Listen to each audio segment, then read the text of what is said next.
Hello guys, gals, and potatoes, and all other things that could possibly be watching this video.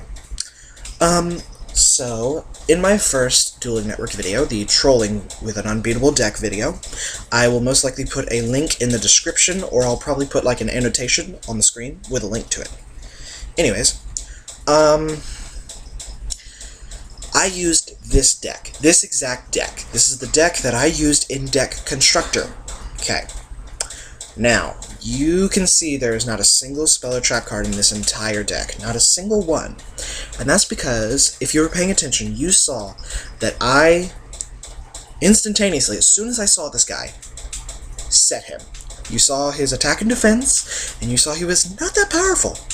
He's not something I would summon. You saw my hand. I had other summons that would have been way better. Like, I think I had Silent Magician. He would have been way better. But I set this guy. And then I activated his effect. His effect is that he excavates cards from the top of the deck until you excavate a spell or trap card. This basically means you draw until you draw a spell or trap card. Now, this is an Exodia deck. Now, one thing that I've learned about Exodia is that whenever you draw him, let's say that I'm using a normal Exodia deck, and I have 4 of the 5 pieces in my hand. I do not have Magical Merchant or anything. And my opponent activates card destruction. Not card destruction, what is it? Let's say he activates Dark World Dealings. Let's say that he activates this card. I discard 1 card after I draw. I draw 1 card. Now let's say that the card I draw is the Head of Exodia, the last card that I needed. I don't have to discard, because Exodia's effect interrupts. He activates immediately. He interrupts, cuts off the effect temporarily, and I win, because I summon all 5 pieces. So, even if the 5 pieces are the only pieces in my hand, I win automatically, because the effect interrupts. It interrupts Dark World Dealings, and my effect has to go through first. Because my effect activates, it triggers. Just like with a trap card. Let's say that I set,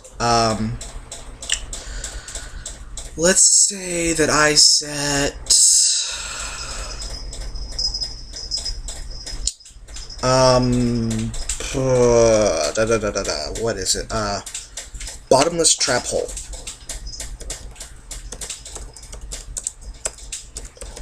This card. I'm sure everyone knows it. Bottomless Trap Hole. I just set this card. And I attack, say they're using Maiden with blue. Where is she? Maiden. Okay, let me just search Maiden.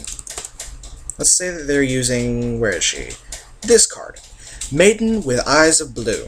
Whenever this card is attacked, she changes defense position because she negates the attack, and they're able to special summon a Blue Eyes White Dragon. Instantaneously. Now, let's say that I attack. Even though I just set the Bottomless Trap Hole, it is triggered because it says when your opponent special summons or special summons a monster with 1,500 or more attack, activate this card, send the card to graveyard, and banish it. Because it activates. That overrules the ruling. The ruling saying you cannot activate a trap card that you just set. It's not being activated, it's being triggered. It's a trap. You trigger a trap.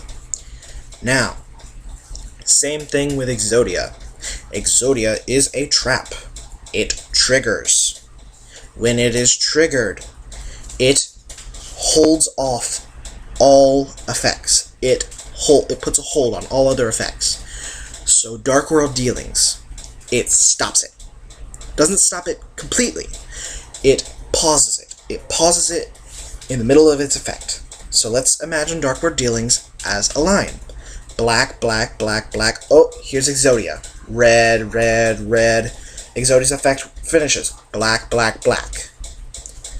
That's how it works. But because it's Exodia's effect, you win the duel. So, the other part of the effect can't go through. because you just won. Uh-oh. Same thing with Magical Merchant as Dark World Dealings. It's pauses Magical Merchant's effect. This is what it pauses. This is what it pauses. That part is paused until after Exodia's effect. Then I would, after Exodia's effect, let's say that he effect Veilers me, which is impossible because Exodia is in hand. But let's say that you had to normal summon all the pieces. Let's say that he effect Veilers me.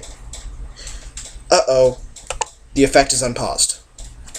Add that card to your hand. I have no spell or trap cards, so in turn, I would draw out my entire deck, and I would lose. Just like that. Now, what isn't very good about this deck is if the last piece of Exodia that you need is the last card in your deck, even though you drew Exodia, you lose, because you've just drawn out your entire deck. And the effect still needs you to draw. It still needs you to draw. The effect won't interrupt, you'll lose. Automatically. If you run out of deck, you're done. So as soon as you get all 5 pieces, if you make this deck, you need to stop drawing and start telling him you win. Now, this is a deck profile, so I need to show you all the cards in it.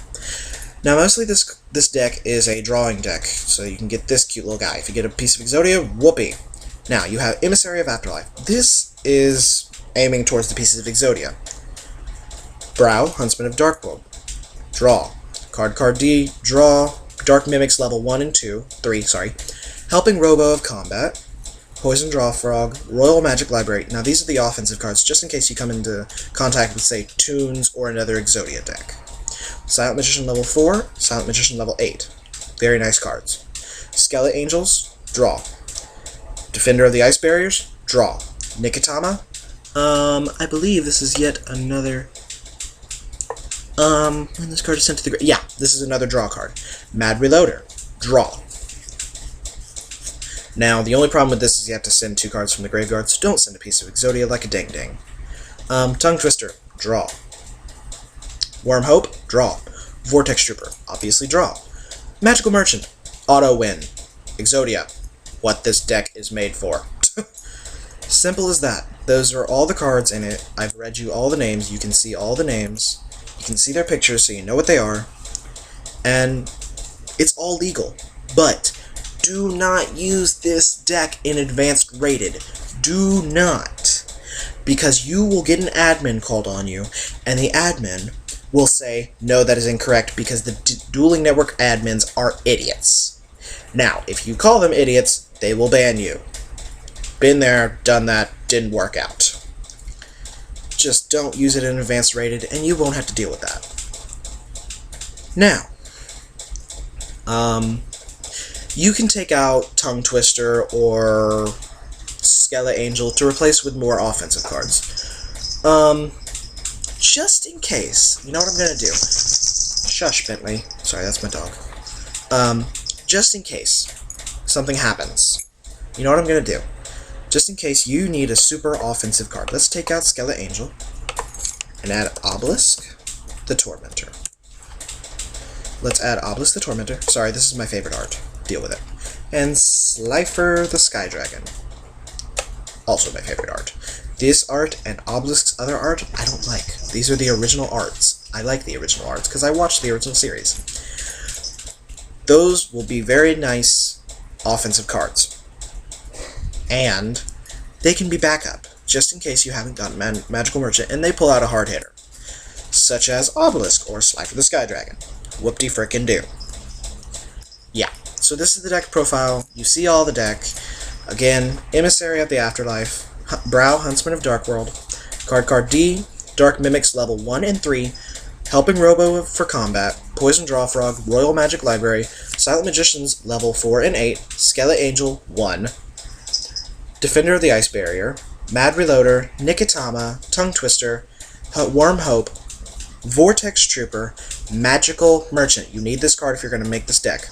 All 5 pieces of Exodia, Obelisk, and Slifer. That's the deck. I hope y'all enjoyed this deck profile. I'm counting up on 10 minutes. Sorry guys, gotta go. Bye!